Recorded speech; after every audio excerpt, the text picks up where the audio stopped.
What are some dark secrets about the corn industry? Corn sweat. An acre can expel a lot of gross humidity into the air each day, making the Midwest extra hot and sticky in corn season. Yuck. I get the corn sweats after about 3 or 4 cobs. I was looking for this comment. Corn sweat is real, and it's as gross as it sounds. Kellogg's has been conspiring to make corn pops worse and worse every year, starting with the removal of the foil bags since 1989. It's one giant funnel system for hard stale corn now. The gradual change has slowly removed anyone's memory of it being an actually good cereal. Holy shit. I just got some pops a couple of weeks ago, and they were horrible. This explains it. Wait, is this true lol? Why, just so they can eventually stop selling it. All I'm saying is don't talk about big corn unless you're ready for the consequences. The bigger the corn, the bigger the ears. Consequences. I live in Iowa. Corn isn't what it's romanticized to be. Hot sunny days, corn in the field, nor is it creepy, children of the corn. In reality, it's dusty, allergy-inducing, smelly, a hotspot for spiders and gross bugs that you don't want. It attracts deer, and it's fucking huge. Granted, I'm 5 feet 3 inches, but this fucking shit goes up to 7/8 feet at the tallest you usually see, and I hate it. Also, there was a year where it seemed to scream, but it was just cicadas. I don't like corn. Also, don't try running through a cornfield. Just don't. I literally live next to a grain bin in town. It is loud as fuck, and leaves shit on my car regularly. Welcome to Iowa. Runoff from the corn production states flows into the Mississippi, and is a major contributor to the dead zone, deoxygenation, in the Gulf of Mexico. My house that I grew up in is surrounded by cornfields on all 4 sides, all go downhill towards the pond we have. We have tried stocking it a few times, but the runoff kills the fish every time, and the algae blooms are so bad sometimes you have to look twice to see the pond. Algae blooms from fertilizer are ridiculous. Your tax dollars heavily subsidize the industry in the US. What's interesting is that the corn industry isn't even really the full reason that these subsidies exist. Much of it is the meat industry. 36% of American corn goes to feeding livestock. If the corn were more expensive, then the meat and dairy would be much more expensive.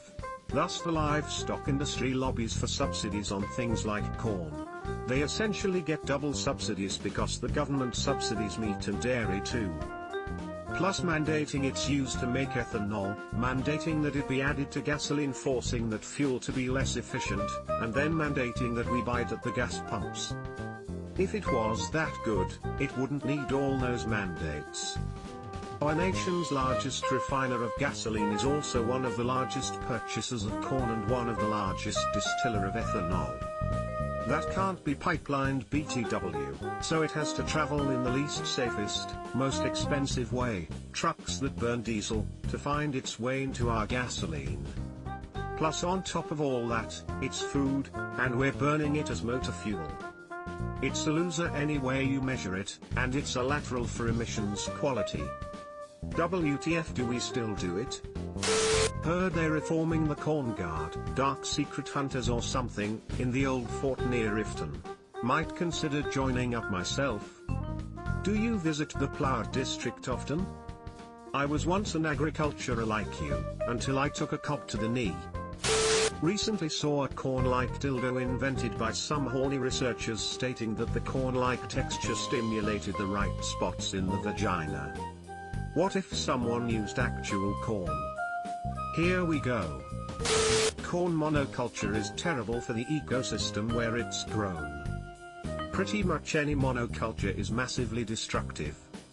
Almond groves too. I win here. As others have mentioned, ethanol production is a waste of energy and highly subsidized.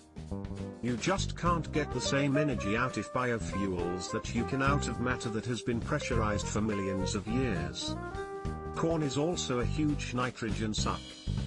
Historically, farmers would counteract this by doing crop rotations of different plants each year to rejuvenate the soil. Today fields typically alternate between soybeans and corn each year, or 2 to 3 years of corn and 1 year of soybeans. This does not give enough time to rework nitrogen into the soil, so farmers have to bring in big tanks of nitrogen and inject it into the soil. This nitrogen obviously doesn't all stay in the ground and washes off into waterways and ends up in the drinking water. Nitrate levels are very high in corn states. When they get super high, this can lead to blue baby syndrome. Iowa has managed to keep nitrate levels just below what the government recommends to avoid this, but researchers suggest that our current levels are still harmful, especially on adult heart health. We also use huge amounts of pesticides on our corn. This has a major impact on the ecosystems surrounding cornfields as well as the health of people who live near farms. Many pesticides, atrazine, triazine, still used today are cancerous in small amounts to humans. 1/3 of the topsoil in Iowa has washed away, and major flooding has become a major issue for towns. Topsoil is a valuable resource that was accumulated over millions of years of prairie grass decomposing into rich black soil. Once it's gone, it's gone.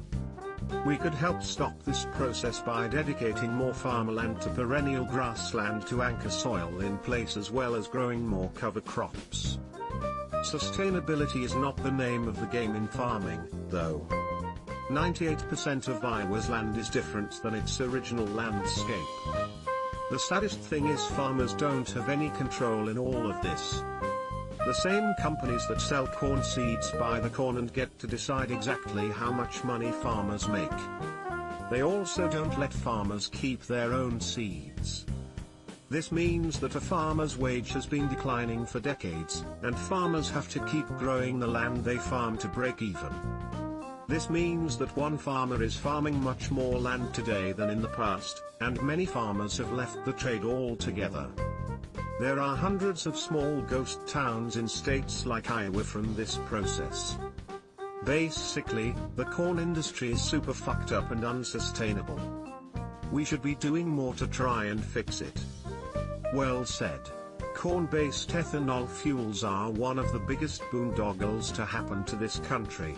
They are using two very limited resources, namely phosphorus and oil, to create a less efficient substitute for one of those limited resources.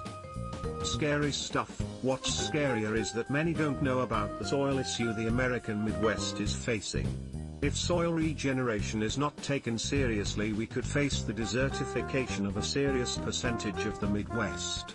The ramifications of desertification guarantee the land cannot be used for farming for many lifetimes. Once we lose our soil, we lose our civilization. Watch the documentary, King Corn. There are a surprising number of dark secrets behind corn. A few highlights: corn is demons. Corn leaves the toilet seat up. Corn shot JFK. In order to make hybrid strains of corn, 75 to 80% of rows in a hybrid field are neutered by hand. They give this job to middle school children. This was basically a rite of passage in my town. From the age of 11/12 you're allowed out there. At that age they pay you make his leagues about any crappy paper job. So all the literal blood, sweat and tears is worth it. Even if the bus drives away without you and you're stranded in a cornfield for a while. And undergrad interns. My old roommate plucked trial corn for a big company one summer, and at the end they just gave everyone a picnic and said thanks for the help, bye. Corn seed is sprayed with a neonicotinoid that does significant damage to bees. The dust is bad enough. Canada requires corn be planted with a lubricant. Explain the corn lubricant? Well, I live in Iowa, literally in the middle of a cornfield. I would say the methamphetamine is the dark side of where the corn grows. The farmers out here aren't just growing corn out on the farms. I have never seen whole communities addicted to meth like I have here amidst the corn. I see children hardly in junior high already fully addicted to speed sporting meth mouth on a daily basis out here. Where I grew up on the East Coast, it was never even close to being this bad even in the cities. I grew up in Illinois. It sounds like a joke, but in the rural parts of the state, you are either a farmer or you are working odd jobs to keep a roof above your head, and sometimes both. Truly, there are people who have nothing to do, so they turn to making or using meth. It's very sad. Check out a documentary called King Corn. It's a pretty fascinating look at the industry. Just watched this a couple weeks ago. I loved that they followed two young college grads. Being in college myself was super eye-opening. Subscribe for more hot Reddit takes in your inbox, guaranteed.